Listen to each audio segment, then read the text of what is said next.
Regardez ce couple. Si la générosité avait un visage, ce serait le leur. Vous avez reconnu Bill et Melinda Gates, les amoureux les plus célèbres de la Silicon Valley, et qui sont souvent présentés comme les plus grands philanthropes de toute l'histoire. Même s'ils sont officiellement divorcés depuis août dernier, ils restent tous les deux coprésidents de l'institut caritatif qu'ils ont créé il y a 20 ans, la célébrissime Bill and Melinda Gates Foundation, la plus importante au monde. Les deux milliardaires au grand cœur le jurent, ils continueront de mesurer ensemble les résultats des diverses actions humanitaires que leur fortune a permis de mettre en place, de faciliter l'accès aux soins et à l'éducation et de lutter contre les inégalités, même dans les zones les plus reculées du globe. Quel joli portrait! Pourtant, en réalité, ce n'est pas tout à fait cela. Ce serait oublier un peu vite que Bill Gates est un malin, son incroyable destin est là pour le prouver, et que s'il sait programmer un PC, il sait aussi parfaitement comment gagner de l'argent, y compris lorsqu'il distribue le sien autour de lui. Bill n'a pas seulement inventé Microsoft. Avec les conseils d'un cercle d'amis très privé et richissime, il a aussi mis au point et expérimenté avec succès une nouvelle discipline qui rapporte, le philanthrocapitalisme, charity business en anglais, ou l'art de gagner de l'argent avec la générosité. Sous ses airs de geek inoffensif, Bill est loin d'être aussi généreux que le montant de ses dons et son implication médiatique dans sa fondation pourraient le laisser croire. Nous allons vous expliquer comment il s'y prend, mais aussi pourquoi la fondation Bill et Melinda Gates devient aujourd'hui problématique dans le paysage humanitaire mondial. Asseyez-vous confortablement car vous allez comprendre que Bill n'est pas vraiment ce que l'on appelle un type bien. Fan de Microsoft, de Windows ou d'Explorer, passez votre chemin car vous risquez d'être déçus. Quant aux autres, prenez une grande respiration et profitez-en pour vous abonner à notre chaîne si ce n'est pas déjà fait. C'est le meilleur moyen de ne manquer aucune de nos vidéos et de soutenir notre travail sans débourser d'argent, un peu comme Bill sait si bien le faire. Bienvenue sur Money Radar.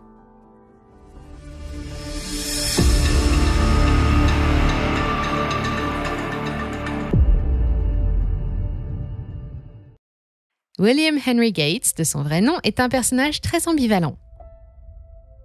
D'un côté, parce qu'il a été le premier à croire en l'avenir de l'informatique domestique, il a permis à l'humanité de faire un énorme bond technologique qui a considérablement amélioré la qualité de vie de millions d'êtres humains.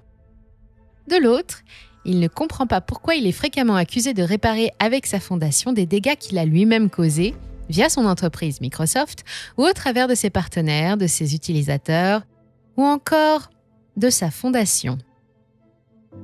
Il a fondé Microsoft sur un coup de tête avec Paul Allen, son ami et associé rencontré sur les bancs de la Lakeside School de Seattle et passionné d'informatique comme lui. Nous sommes à la fin des années 70 et à l'époque, la discipline n'en est qu'à ses débuts. Personne n'a vu arriver la révolution numérique de la fin du XXe siècle aussi bien que Bill. Un visionnaire et une audace qui vont lui faire gagner beaucoup d'argent, beaucoup d'argent. En 1987, Bill, qui vient de gagner son 2e milliard de dollars, tombe sous le charme d'une stagiaire du service marketing de Microsoft. Elle s'appelle Melinda French, elle est informaticienne elle aussi, et son minois emprunté à Janis Joplin fait craquer un Bill déjà trentenaire, mais qui attendra 7 ans avant de l'épouser. Ils auront 3 enfants et une maison démentielle située à Seattle, de plus de 4400 mètres carrés, entièrement domotisée. Bill Gates faisait déjà partie du club fermé des milliardaires 6 ans seulement après avoir obtenu un premier partenariat d'envergure pour Microsoft. We think we have what you need. That's a start. Now, we know that IBM has set up this place to compete head-on with Apple. And that you're gearing up to come out with a personal computer that will wipe them out. So we can get you an operating system. What kind of operating system? It's called DOS. This is amazing. Un accord avec le géant informatique IBM pour équiper les ordinateurs d'un tout nouveau système d'exploitation baptisé MS-DOS et qui permet au passage à la société de faire son entrée en bourse. Depuis, Bill n'a jamais quitté le classement des plus grosses fortunes mondiales. Mais la plus grosse fierté du couple, c'est la Fondation, aujourd'hui devenue la plus grosse institution privée de soutien humanitaire. Depuis 2008, Bill a même abandonné la direction de Microsoft pour ne plus s'occuper que de ses affaires philanthropiques. Mais comme tout job à plein temps, il faut que ça rapporte de l'argent. Lorsqu'il crée la fondation avec Melinda en 2000, il est l'homme le plus riche du monde depuis 3 ans déjà. Aujourd'hui, il caracole toujours dans le haut du classement Forbes avec une fortune personnelle estimée à 124 milliards de dollars en 2020. Malgré l'opulence de son train de vie, le couple s'est toujours montré sensible aux difficultés et aux souffrances qui règnent dans les populations des pays du tiers-monde qu'ils rencontrent lors de leurs nombreux voyages. Bill et Melinda font alors l'apologie de la philanthropie et vont se montrer eux-mêmes plus que généreux en donnant à la fondation plus de 40 milliards de dollars en 20 ans et en invitant leurs amis fortunés à faire de même. Partout où la situation est critique, ces nouveaux héros des temps modernes distribuent l'argent à tour de bras pour faire reculer la pauvreté dans le monde et améliorer la qualité de vie des plus fragiles. Les actions menées par la Fondation et la générosité des Gates sont d'ailleurs saluées dans le monde entier. Elle finance la Banque internationale pour la reconstruction et le développement, la BIRD ou encore l'Organisation mondiale de la santé. Pourtant, quelque chose ne va pas. Bill donne sans compter, il distribue son argent, promet de le léguer au reste du monde, mais il continue de s'enrichir. Et pas qu'un peu, en 2020, sa fortune a fait un bond de 41 milliards de dollars, soit la bagatelle d'un peu plus de 75 000 dollars par minute en pleine crise économique mondiale. Certes, les actions de Microsoft lui rapportent beaucoup d'argent, mais depuis qu'il en a quitté la direction pour ne plus se consacrer qu'à la gestion de sa fondation, Bill en gagne encore plus. Alors, qu'est-ce que ça cache ? Pour comprendre comment il s'y prend, il suffit de se pencher un peu sur la structure de sa fondation. En réalité, elle se compose de deux entités, la fondation en elle-même et le trust. La première entité est l'organisme humanitaire chargé de récolter et de distribuer les dons ou de jouer un rôle de représentant devant les organisations internationales comme n'importe quelle autre ONG dans le monde. La seconde est un fonds d'investissement dans lequel sont placés tous les capitaux reçus, ceux qui proviennent des dons, capitaux qui sont ensuite investis sur des actions pour assurer un rendement correct. Et on parle de dizaines de milliards de dollars. La Gates Foundation Fund est le 25e plus gros hedge fund du monde, avec plus de 50 milliards de dollars de dotation. Mais ce que l'on sait moins, c'est que ce fonds d'investissement est un trust et que Bill, en réalité, n'a pas vraiment donné. Un trust, c'est ce que l'on appelle en français une fiducie et que le droit définit de la façon suivante. L'opération par laquelle un ou plusieurs constituants, ici Bill, transfèrent des biens, des droits ou des sûretés, ici de l'argent, présent ou futur à un ou plusieurs fiduciaires, dans notre cas la société qui gère le trust, qui, les tenant séparés de leur patrimoine propre, agissent dans un but déterminé au profit d'un ou plusieurs bénéficiaires, autrement dit, la fondation. C'est ce qui se passe quand Bill donne 41 milliards de dollars à sa fondation. Il ne fait que lui confier l'argent en gestion et le sépare de son patrimoine propre. Mais il n'est pas utilisé pour aucune action humanitaire. Il n'est pas dépensé, nous l'avons vu, il est investi. Ces 41 milliards de dollars sont toujours là, bien au chaud, avec ceux des autres généreux donateurs de la fondation. Le but déterminé du trust ici présent est de faire fructifier l'argent pour dégager des bénéfices distribuables. Ces bénéfices distribuables, dividendes, loyers, intérêts ou coupons, sont ensuite reversés à la fondation, la première entité, qui alors seulement répartit les fonds sur les divers programmes financés. Mais cela ne s'arrête pas là, car à sa mort, Bill a promis de ne laisser que 10 millions de dollars à chacun de ses enfants et de léguer 90% de sa fortune au reste du monde, via sa fondation évidemment. Fondation qui sera immédiatement dissoute puisque le transférant, Bill, sera décédé et qu'un décès signifie la fin immédiate de la fiducie. Tout l'argent de Bill passé sur les comptes du trust reviendra alors légalement à un bénéficiaire désigné, en l'occurrence ses héritiers, et sans frais. Quand le monde applaudit la générosité du milliardaire, en réalité, c'est son habileté à échapper au fisc qu'il faudrait récompenser. Ce n'est certes pas très moral, mais ce n'est pas illégal. Bill ne fait qu'utiliser les failles d'un système fiscal dépassé. Mais vous n'avez pas encore tout vu car la fondation est également un moyen très efficace de gagner encore plus d'argent. Ce que la fondation distribue, ce sont les intérêts d'une épargne colossale constituée par de généreux et richissimes donateurs. Et s'ils donnent autant, ce n'est pas par bonté de cœur, mais parce que ça leur rapporte de l'argent. Oui, vous avez bien entendu, et nous allons vous expliquer comment. Quand on examine le contenu du portefeuille d'actifs sous gestion, on constate la présence de nombreuses sociétés très rentables, mais qui œuvrent dans des secteurs controversés, comme les énergies fossiles, la malbouffe, l'armement ou la chimie. Certains d'entre eux sont même bénéficiaires de généreuses subventions de la Fondation Gates, comme Coca-Cola en 2014, qui a perçu pour ses plantations plus de 500 millions de dollars. Le portefeuille est majoritairement composé de titres Berkshire Hathaway, le fonds d'investissement de Warren Buffett. Or, Berkshire est accusé, comme Bill Gates, d'encourager le développement de ces secteurs en continuant d'y investir de l'argent. Mais le meilleur, c'est que quand Coca-Cola ou Caterpillar font un don à la fondation, non seulement le montant du don est défiscalisé, mais en plus, c'est l'assurance de voir cet argent correctement investi dans des programmes qui peuvent leur rapporter de nouveaux marchés. Ce ne sont donc rien de plus que des investissements. Et voilà comment, sous couvert de générosité, de grosses multinationales investissent différemment pour obtenir de nouvelles sources de revenus.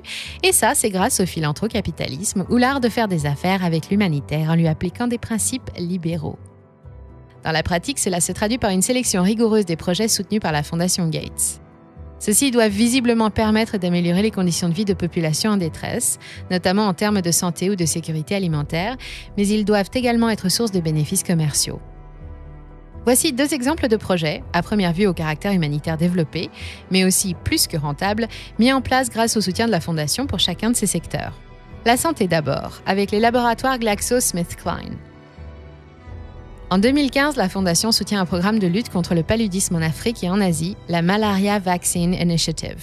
Son intervention permet à GSK de faire valider sa solution vaccinale auprès de l'OMS, plutôt que l'autre solution avancée, une plante médicinale facile à cultiver et très efficace contre le virus, l'Artemisia. Bill Gates, qui ne croit qu'en la technologie, ira jusqu'à faire pression sur l'OMS pour faire interdire l'utilisation de l'Artemisia, proposée alors comme alternative peu coûteuse et idéale pour favoriser une plus grande autonomie des pays touchés. Bien évidemment, ces vaccins ont eu un coût, en partie pris en charge par la Fondation à hauteur de 160 millions de $, mais où est allé l'argent ? Dans les caisses du laboratoire qui se félicitent de voir que la générosité finalement ça rapporte. Les actions en faveur de l'agriculture dans les pays en voie de développement sont aussi loin de ressembler au tableau idyllique qui nous en est dépeint. Elles sont surtout orientées vers la formation des agriculteurs et futurs agriculteurs locaux à l'utilisation et à la gestion de semences brevetées et de produits phytosanitaires estampillés Bayer-Monsanto, un titre que l'on retrouve dans le portefeuille de Berkshire Hathaway. Selon la Banque mondiale, les marchés agricoles émergents en Afrique représentent un potentiel de plus de 1 000 milliards de dollars en 2030. Il serait dommage de laisser les semences libres et l'agriculture naturelle se répandre trop facilement. Bill pourrait rater une occasion de gagner de l'argent. Sous couvert d'actions humanitaires, les projets soutenus par la Fondation se révèlent donc d'alléchantes sources de nouveaux marchés sur des secteurs stratégiques. Ce faisant, elle éloigne ces pays en difficulté des autres solutions existantes, moins coûteuses et plus faciles à mettre en place, pour gagner leur indépendance alimentaire, sanitaire ou énergétique. Ainsi, ils continuent à dépendre de l'aide internationale encore et encore. Pendant ce temps, la taille et le pouvoir de la Fondation Gates ne cessent de grandir. À tel point qu'aujourd'hui, elle est le 2e plus gros contributeur de l'OMS et elle est à l'origine du plus gros montant investi dans la recherche contre les maladies infectieuses, avec plus d'1 milliard de dollars de subventions distribuées. Elle finance également plus de 50% de l'aide privée au développement dans le monde, avec pour ambition de permettre aux populations les plus pauvres de s'extraire de leurs conditions, à la façon de Bill. C'est donc un outil particulièrement ingénieux. Mais le truc, c'est que Bill paraît sincère. De nombreux journalistes, psychologues et même neuroscientifiques se sont intéressés à son cas pour tenter de décoder sa personnalité et de percer les mystères d'un intellect exceptionnel. Et c'est leur conclusion, Bill Gates ne croit réellement qu'en la technologie et au capitalisme éthique. Il est profondément convaincu que tout problème peut se régler par une solution technologique ou scientifique. C'est un passionné qui a voué sa vie à l'informatique. Peu de gens ont autant contribué à transformer le monde et ce n'est pas toujours un poids facile à porter, au point peut-être de lui faire perdre le sens des réalités. Il croit sincèrement que les techniques du capitalisme débridé à l'américaine peuvent s'adapter à la philanthropie et ne voit ni les conflits d'intérêts, ni les barrières qu'il crée, ni même le mal que font ses activités sur l'environnement et la santé.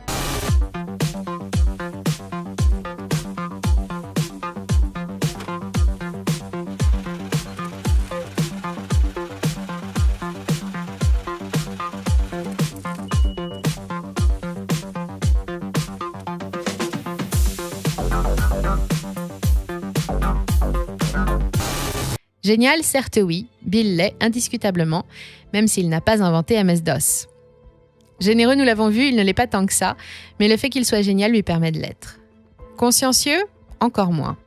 Car de quelle conscience parlons-nous lorsqu'il trahit à plusieurs reprises son associé Paul Allen pour l'éloigner de la direction de Microsoft, comme le révélera ce dernier dans son livre Idea Man, l'homme idée, paru en 2011. De quelle conscience parlons-nous lorsqu'à l'inverse de ce que ferait un bon père de famille, Bill et sa fondation font tout pour barrer la voie de l'autonomie à ceux à qui ils viennent en aide, en les condamnant à dépendre de l'aide humanitaire indéfiniment ou à s'endetter pour un outil de travail imposé et disproportionné. Enfin, de quelle conscience parlons-nous lorsque la mainmise de l'Empire Gates sur les médias est telle que rien de tout cela n'y transparaît vraiment ? La plupart des articles qui évoquent le couple ou la fondation sont élogieux. Ils ne font que souligner l'importance des progrès réalisés par les grands projets soutenus par la fondation.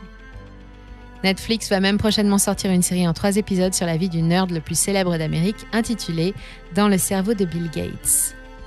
La Fondation Gates est aussi devenue une référence, une véritable institution qui distribue des récompenses au même titre qu'un État, un peu comme ça lui chante.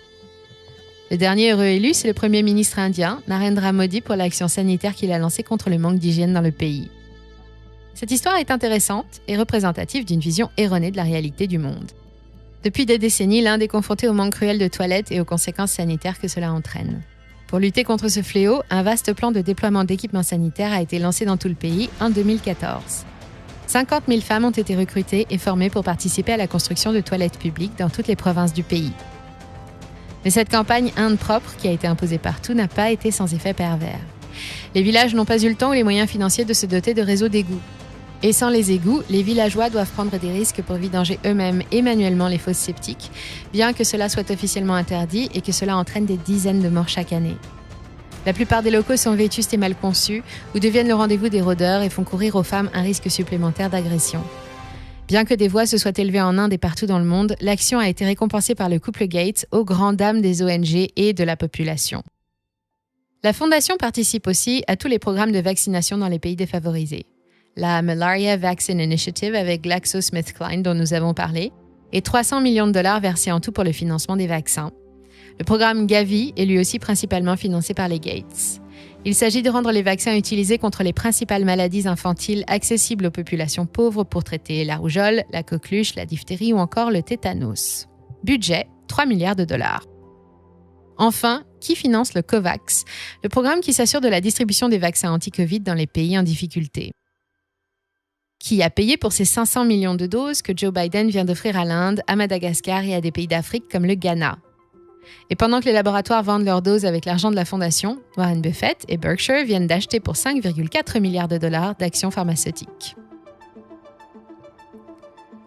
Et pendant que le programme agricole baptisé l'Alliance pour la Révolution verte en Afrique, soutenu par la Fondation, appauvrit les populations, la biodiversité et les États, Bayer, dont le cours ne cesse de baisser depuis le rachat de Monsanto, continue de vendre des semences brevetées inadaptées aux sols africains par containers entiers.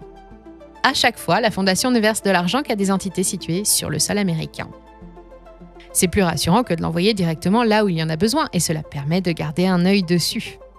Les avantages du charity business sont tellement nombreux pour les milliardaires qu'ils deviennent subitement tous incroyablement généreux et ce faisant prennent chaque jour un peu plus de pouvoir en palliant les lacunes des États. Bill ne fait pas exception, c'est même lui qui encore une fois aura montré au monde entier comment s'y prendre. Et cela lui plaît tellement qu'il vient de créer une nouvelle fondation avec son ami Warren Buffett, The Giving Pledge, basée sur le même principe et accessible dès $1 million de patrimoine. Il a également annoncé le 3 mai dernier son divorce prochain sur Twitter. Melinda et lui se séparent après 27 ans de vie commune, mais le couple assure que tout se fera en bonne intelligence et que les activités de la Fondation Gates n'en seront pas affectées. Elle gardera donc sa mainmise sur l'Organisation mondiale de la santé et maintiendra son lobbying intense pour les semences commerciales en Afrique et en Asie. Nous voilà rassurés. Tous ces exemples et bien d'autres ont été rassemblés dans un ouvrage très documenté, écrit par Lionel Astruc et paru en 2019. Dans L'art de la fausse générosité, l'auteur revient en détail sur la problématique du philanthrocapitalisme. Le livre est d'ailleurs préfacé par la célèbre militante et écologiste indienne Vandana Shiva, qui se bat contre l'imposition de semences commerciales dans les campagnes pauvres. Nous vous conseillons vivement d'y jeter un petit coup d'œil et de revenir nous dire en commentaire ce que vous en avez pensé. Et si cette vidéo vous a plu, n'hésitez pas à cliquer sur j'aime, à la partager autour de vous ou à vous abonner pour être sûr de ne manquer aucune nouveauté en matière d'évasion fiscale, de conflit d'intérêts ou de mensonges de masse. Et pour rester vraiment en contact, rejoignez nos réseaux. Merci pour votre fidélité, c'était Monier Radar, à très bientôt.